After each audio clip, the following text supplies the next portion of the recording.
Halo, nama saya Evelyn dan saya hari ini akan membahas tentang UTS Akuntansi Manajemen 2. Dan soal pertama itu Activity Based Supplier Costing. Dan ini soalnya. Dan ditanya yang A itu calculate the activity rates. Dan activity rates atau cost kita ada dua, yaitu adverse buying sama supplier return. Jadi kita hitung adverse buying dulu, sama dengan activity cost dibagi insufficient units. Berarti 450.000 dibagi 450 ditambah 450 ditambah 1000 ditambah 1000 sama dengan 155,17. Lalu supplier return-nya itu sama dengan activity cost dibagi dengan return unit. Berarti 115.000 dibagi dengan 30 ditambah 30 ditambah 120 ditambah 1200 sama dengan 83,33. Dan sekarang D, calculate the total unit purchasing cost for each component for each supplier. Jadi kita catat Shell Glass sama Apple Glass, lalu catat site dan WS masing-masing glass. Lalu kita masukin activity cost-nya, yaitu adverse buying sama supplying return. Lalu cara hitung adverse buying-nya itu dari total adverse buying rate, yaitu 155,17 dikali dengan insufficient units, yaitu 450, dan seterusnya juga 450, lalu 1000 untuk Apple, lalu 1000 untuk Apple juga. Dan ini totalnya mereka. Lalu supplier return, kita ambil dari total supplier return rate, yaitu 83,33 dikali return unit, yaitu 30, lalu 30 untuk Shell Glass, 30 lagi untuk Shell Glass, 120 untuk Apple Glass, dan 1200 untuk Apple Glass. Dan ini totalnya juga. Dan kita totalin cost-nya mereka. Berarti Shell Glass punya site, punya cost itu 72.327. Kalau yang Shell Glass punya WS, dia punya total cost-nya itu 72.327. Lalu Apple Glass punya site, total cost-nya itu 165.170.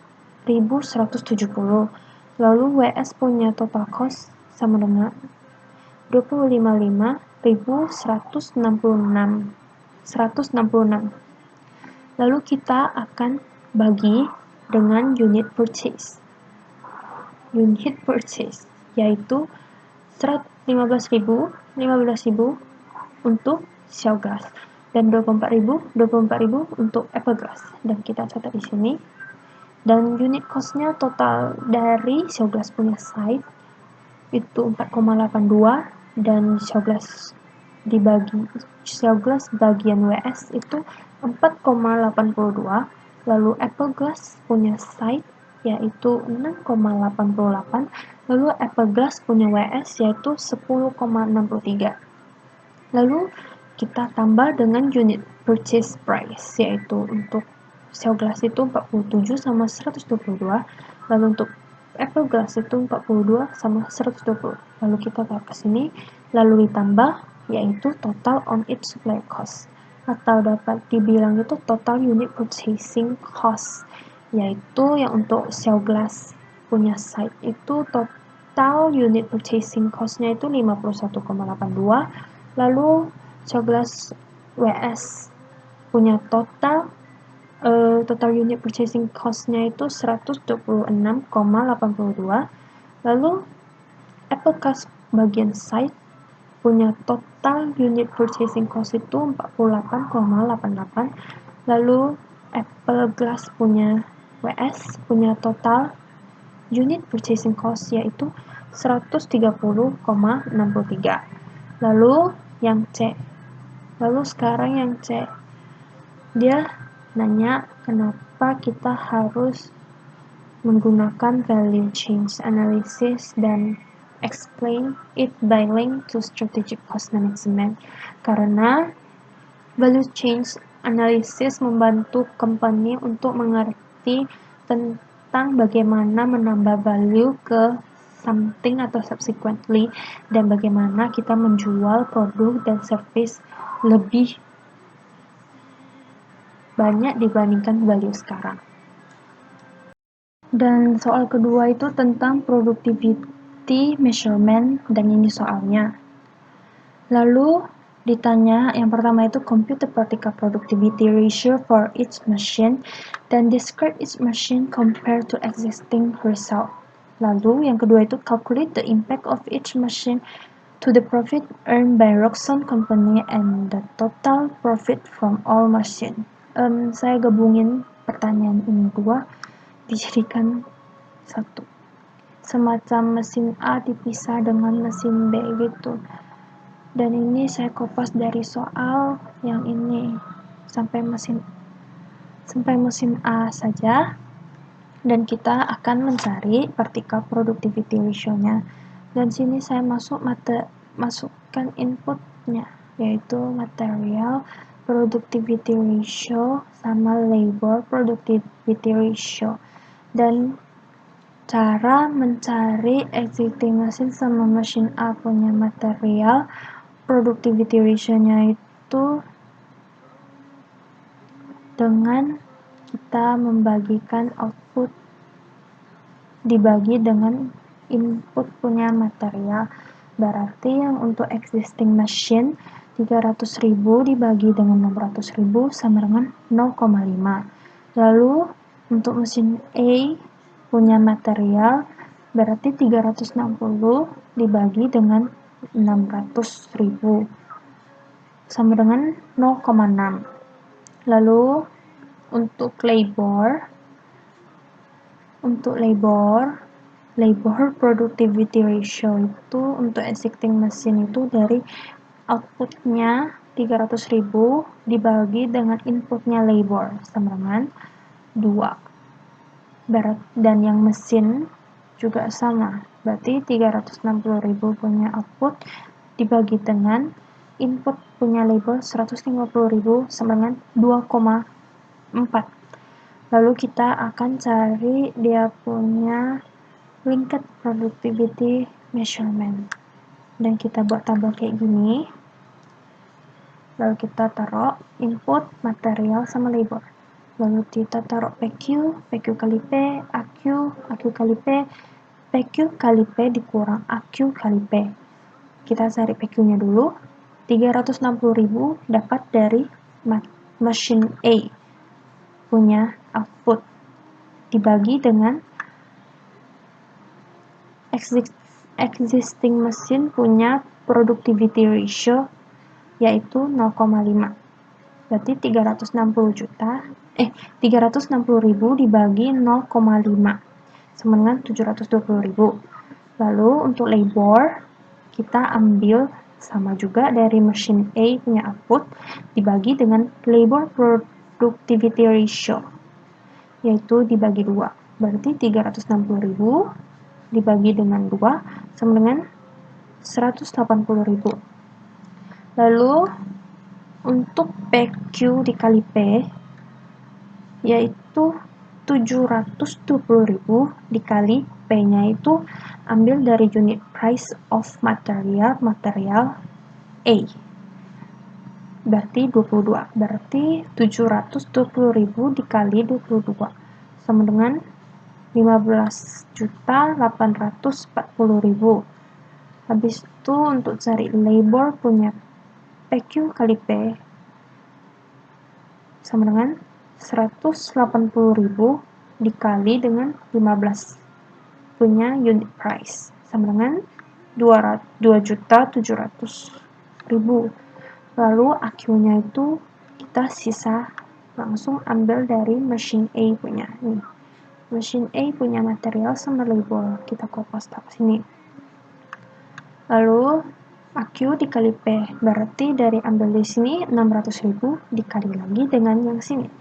Unit price material machine A.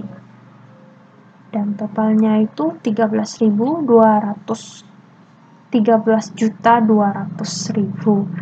Lalu untuk labor ambil dari AQ 150.000 dikali dengan 15 unit price of labor sama dengan 2.250.000. Lalu sekarang di bagian akhirnya itu PQ kali P yang ini dikurang AQ kali P ini. berarti sama dengan 15.840.000 dikurang 13.200.000 sama dengan 2.640.000. Lalu untuk labor ini 2.700.000 dikurang 2.250.000 dan jawabannya 450.000 dan ditambah menjadi 3.090.000 dan dia punya describe compare existing machine resultnya itu profitnya naik karena dia punya productivity measurementnya itu 3.090.000 jadi favorable. Lalu kita perlu tukar yang existing mesin ke mesin A karena dapat berdampak profitnya naik. Lalu sekarang kita hitung yang mesin B. Kita kopas jadi mesin A-nya dihapus, sisa mesin B gitu. Lalu kita cari dia punya material productivity ratio. Nih, ambil dari 300.000 existing mesin, output dibagi dengan input material use punya existing mesin 600.000 sama dengan 0,5. Lalu untuk mesin B punya material itu berarti output 350.000 dibagi dengan input 700.000 punya material sama dengan 0,5. Lalu untuk cari labor productivity ratio-nya yang untuk existing mesin ambil dari sini 300.000 punya output dibagi dengan input labor 150.000 sama dengan 2. Lalu mesin B untuk labor itu ambil dari sini output 350.000 dibagi dengan input labor 200.000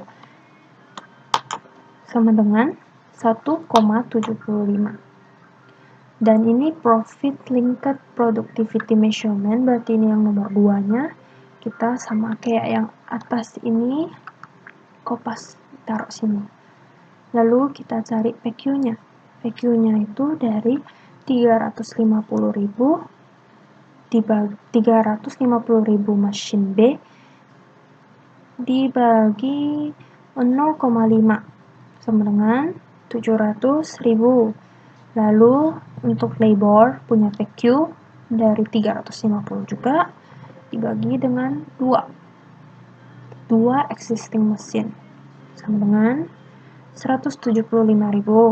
Lalu PQ kali P berarti dari sini 700.000 dikali dengan 20 sama dengan 14 juta.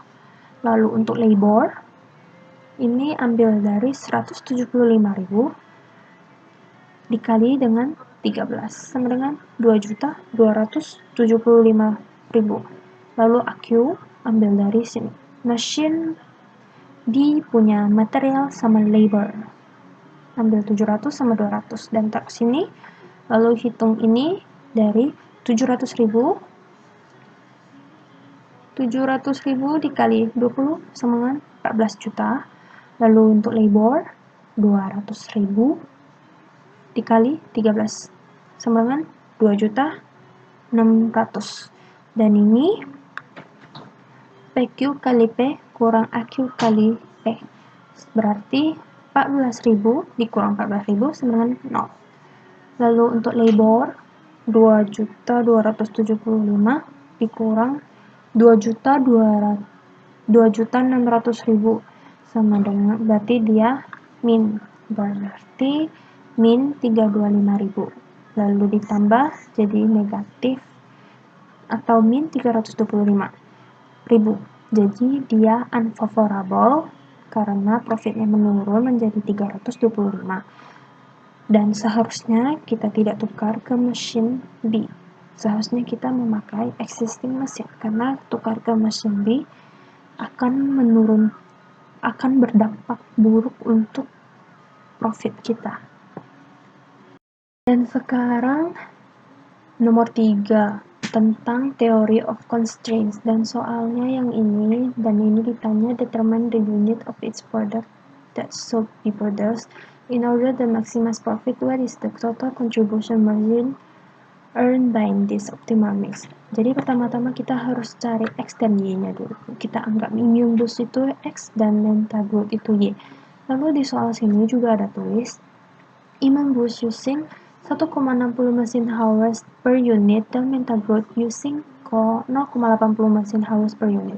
Berarti 1,60 X ditambah 0,80 Y kurang lebih sama dengan 640.000 mesin hour. Lalu Immune Boost juga menggunakan 1 direct labor per unit dan 2 direct labor hours per unit Mentagrowth production. Berarti 1X ditambah 2Y kurang lebih sama dengan 480.000. Nih, lalu the company can sell no more than 400.000 bottle of Immune Boost dan 480.000 bottle of Mentagrowth. Berarti 400.000 itu X, berarti X kurang sama dengan 400.000, lalu Y kurang sama dengan 480.000. Lalu sekarang kita pergi cari Y-nya. Dan untuk supaya nggak pusing untuk gimana cari X sama Y kayak gini, jadi saya akan ambil yang ini dulu. Yang pertama itu 1,6X ditambah 0,8Y sama dengan 640. Lalu saya akan bagikan 0,8 dibagi 1,6 sama dengan 2X dan ditambah Y sama dengan 640 dibagi dengan Y ini 0,8, jadi 800.000. Berarti Y sama dengan 800.000, 2X ini dipindah ke sini jadi negatif 2X. Dan sekarang kita cari X-nya. Saya ambil yang ini, X ditambah 2Y sama dengan 480.000. X ditambah 2, dan dalam kurungnya itu Y ini, 800.000 dikurang 2X, sama dengan 480.000. Lalu, X ditambah 1.600.000 dikurang 4X, sama dengan 480.000. Lalu, 3X sama dengan 1.120.000. Berarti X sama dengan 1.120.000 dibagi 3 sama dengan 373.333. Dan sekarang kita cari Y-nya. Y-nya kita langsung ambil dari sini. Y sama dengan 800.000 dikurang 2X sama dengan 800.000 dikurang X-nya itu ambil dari sini. 373.333. Lalu 800 dikurang, berarti dikurang 746.666,67. Lalu jawabannya itu 53.333. 53.333. Lalu sekarang kita masuk ke pertanyaan, berarti kita cari contribution margin-nya. Dari pertanyaan sini, determine the unit of each product that should be produced in order to maximize profit. What is the total contribution margin earned by this optimal mix? Ini contribution margin. Immune Boost, kita ambil hitungnya kayak gini. Nih, unit selling price berarti 4. Taruh sini, lalu dikurang, dalam kurung ditambah semuanya, tambah semua cost, dapat 2,4. Berarti 4 kurang 2,4 sama dengan 1,6 unit untuk Immune Boost. Lalu untuk Mentagrowth juga sama. Ambil dari sini unit selling price Mentagrowth, lalu dikurang semua cost yang ada di sini di Mentagrowth punya. Berarti 3,6 sama dengan 4,8 dikurang 3,6 sama dengan 1,2 unit berarti ini jawaban A, 2 ini. Lalu yang B, ini grafiknya, berarti 1, dan yang B atau 2 itu suruh kita menggambar grafik which describe the information above using Cartesius diagram. Dan ini dia cara gambarannya. Berarti 1,6x ditambah 0,8y lebih kurang sama dengan 400.000. Lalu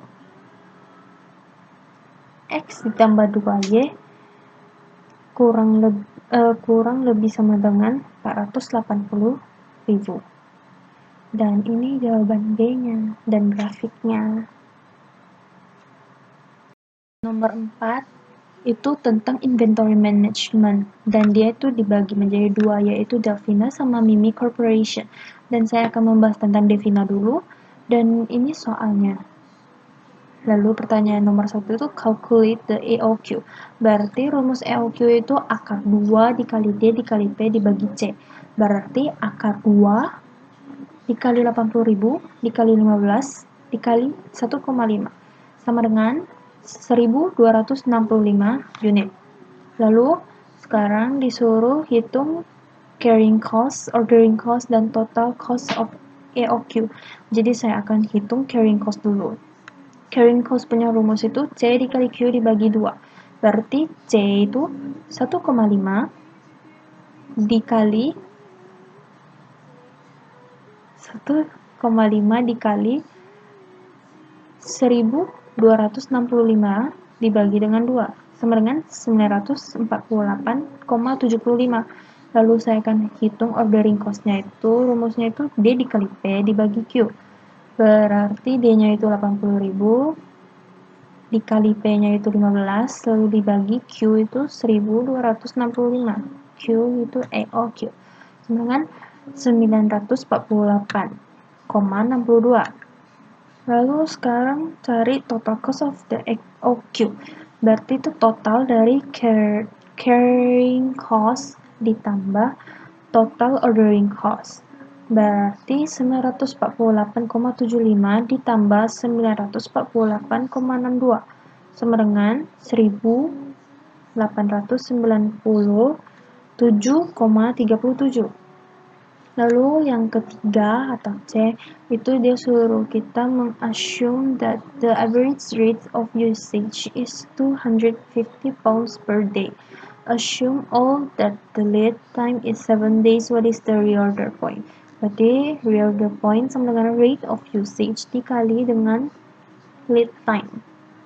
Berarti 250 dikali 7 sama dengan 1750 unit. Dan nomor 4 itu disuruh meng-explain the difference between GIT and traditional inventory. Jadi, traditional inventory itu menggunakan pull system, sedangkan JIT itu menggunakan pull system. Lalu yang kedua itu traditional, dia lebih menggunakan significant inventory, sedangkan JIT itu lebih menggunakan insignificant atau no inventory. Dan yang ketiga itu dia menggunakan proses struktur. Lalu JIT itu dia menggunakan manufacturing cells. Dan nomor 4 itu traditional, dia punya accounting itu kompleks. Sedangkan JIT itu dia punya accounting itu simple, punya cost. Lalu traditional inventory dia menggunakan specialist labor, dan sedangkan JIT itu dia menggunakan multifunction labor. Dan sekarang saya akan membahas yang kedua, yaitu Mimi Corporation. Dan ini soalnya, dan pertanyaannya itu hampir sama dengan yang Delfina yang pertama punya calculate the EOQ. Berarti EOQ sama dengan akar 2 dikali D dikali P dikali C sama dengan 2 dikali 35.000 dikali 30 dibagi 4 sama dengan 725 unit. Dan sekarang B itu disuruh hitung total cost by ordering equity As, E, O, Q. Berarti TC sama dengan, ini langsung, TC sama dengan D dikali P dikali Q ditambah C dikali Q dibagi 2. Berarti 32.000 dikali 30 dibagi dengan Q, 725. Ditambah C, 4 dikali 725 dibagi 2 sama dengan 1448,28 ditambah 1450 sama dengan 2898,28.